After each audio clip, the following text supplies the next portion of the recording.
juiz de direito Ramiro Oliveira Cardoso, da 4ª Vara Civil da comarca de Novo Hamburgo, condenou o ex-prefeito municipal de Novo Hamburgo, José Ayrton dos Santos, o ex-secretário municipal de obras, Leandro Koch, o ex-chefe do almoxarifado central do município, Dirceu Paulo Kuhn, e o empreiteiro José Valdecir Bólico por atos de improbidade administrativa. Nós vamos conversar agora com o juiz Ramiro Cardoso sobre este caso.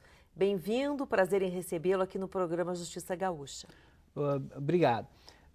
Na verdade, o processo, enfim, o interesse maior pelo processo é a demonstração, por exemplo, de como nossos órgãos de controle, no seu trabalho ordinário, eles são falhos, né? E também uma mudança de paradigma a respeito do que configura um ato de improbidade, né?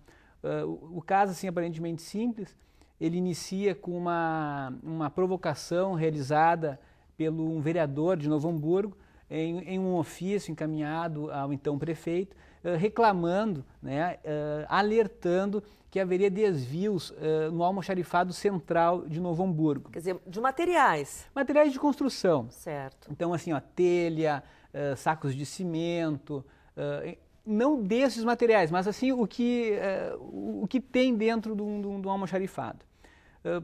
O prefeito respondeu na época, não deu muita importância, dizendo que a denúncia seria muito, digamos assim, aberta, genérica, não deu muita importância. Então esse vereador procurou o Ministério Público, e o Ministério Público provocou o Tribunal de Contas e foi feita uma inspeção a miúde, digamos assim, no almoxarifado, e ali se constatou realmente uma série de irregularidades.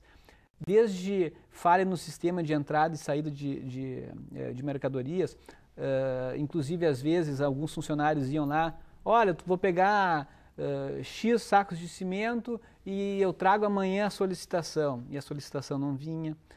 Segurança no local, assim, com diversos acessos de furtos. Questão de cercas também abertas, cercas, não é? Tinha uma cancha de futebol ao lado, que era o acesso.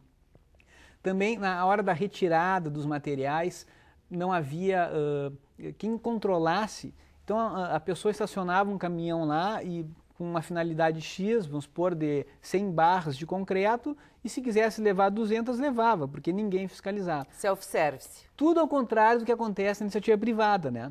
Quando a gente vai numa loja de materiais de construção, alguma coisa, ninguém vai comprar lá e deixar as pessoas... Há um controle rigoroso de entrada e saída de materiais. Essa é uma deficiência de tudo que é público, né? Parece que não é de ninguém, alguma coisa quando deveria ser um zelo maior.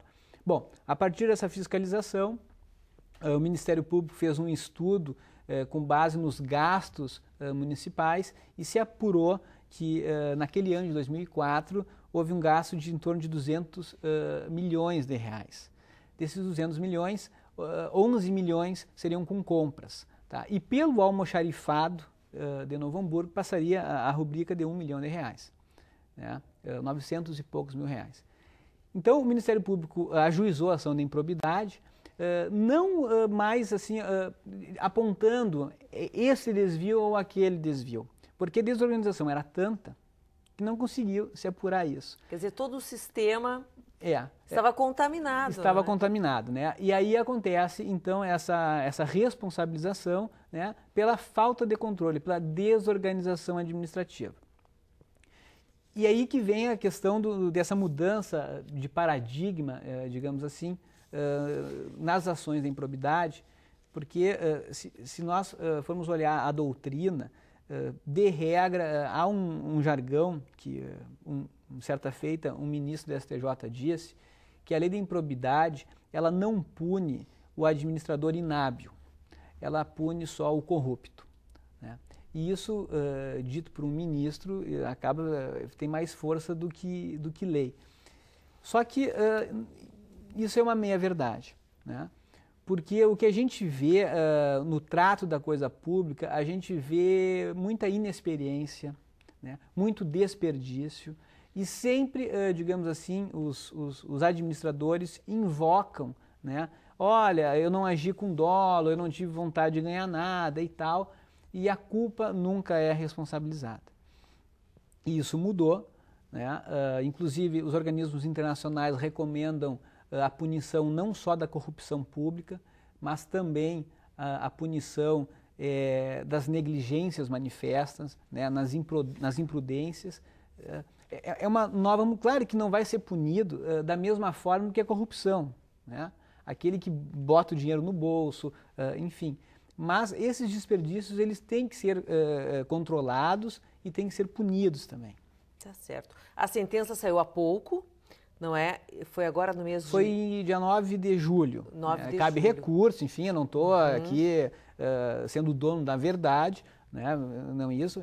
Inclusive, volto a dizer que a responsabilização do prefeito, do ex-prefeito, né, de então, e dos secretários e tal, foram pela desorganização, né? A sentença em nenhum momento diz que eles foram desonestos, não, a sentença não diz isso, só que houve um descontrole. As penas previstas no caso da lei de improbidade administrativa e neste caso específico? Assim, elas são várias em abstrato, né, digamos assim, ou seja, aquelas que o juiz pode, é um rol extenso, né, e por isso que cabe a moderação, né. Por exemplo, no prefeito, eu apliquei uma pena de uma multa civil, né. É como se fosse um recado, olha, o judiciário não tolera a desorganização, ponto.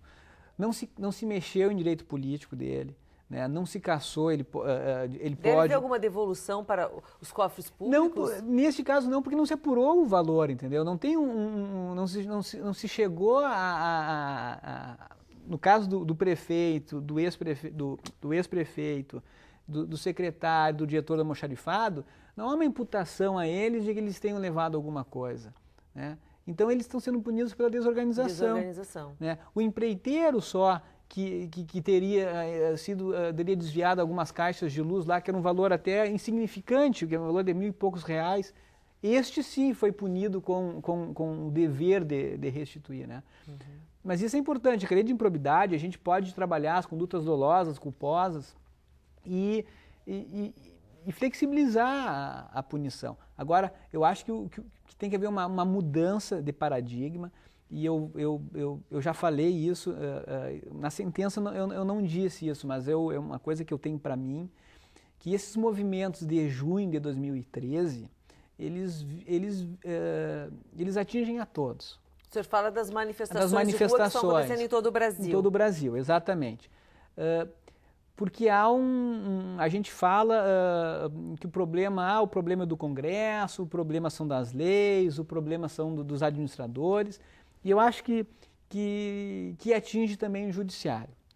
Eu acho que o judiciário ele tem que mudar algumas coisas, entendeu? Ele tem que mudar o trato da corrupção pública, né? A gente tem que não tratar as ações de improbidade como se fossem um processo penal, um direito penal, em que há uma gama maior de garantias aos processados, enfim. A lei de improbidade, né, esses movimentos de junho de 2013, a própria lei da ficha limpa, o administrador tem que ter um dever de eficiência. Não basta ele ser honesto, ele tem que ser eficiente, ele tem que mostrar ali a que veio e tem que dar uma resposta, não pode ter desperdício e tal, e o judiciário não pode tolerar isso, né? E eu acho que esse movimento 2013 é um recado aos juízes, né? Que a gente não pode ter uma interpretação benevolente nesses assuntos. Porque improbidade administrativa é um tema recorrente, né? Os telespectadores certamente devem estar, através dessa nossa entrevista também, né, conseguindo detectar várias outras notícias referentes ao mesmo tema em todo o Brasil, não é? E é uma notícia praticamente diária. É um assunto diário, e eu dou exemplo agora com a vinda do Papa no Rio de Janeiro, que a prefeitura teria gasto 17, que teriam sido gastos 17 ou 18 milhões lá de reais. A prefeitura disse que não colocou dinheiro público. Bom, mas foi investido um dinheiro e não houve o retorno, porque choveu e alagou. Faltou previsibilidade, faltou alguma coisa. Então isso são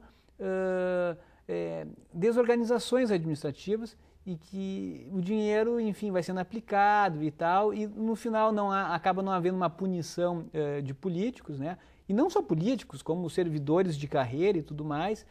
Sempre o argumento de que, olha, não houve o dolo específico, qualificado pela má-fé, não houve corrupção. E eu acho que as condutas culposas, em si, quando graves e causadoras de sensíveis prejuízos, devem ser punidas. Tá certo. Nós agradecemos a presença do juiz de direito Ramiro Cardoso, da 4ª Vara Civil da Comarca de Novo Hamburgo. O programa Justiça Gaúcha de hoje vai ficando por aqui. Muito obrigada pela sua participação. E você de casa, se quer mandar uma mensagem para a nossa produção, anote o nosso e-mail, é imprensa@tj.rs.gov.br. Muito obrigada e até o nosso próximo programa.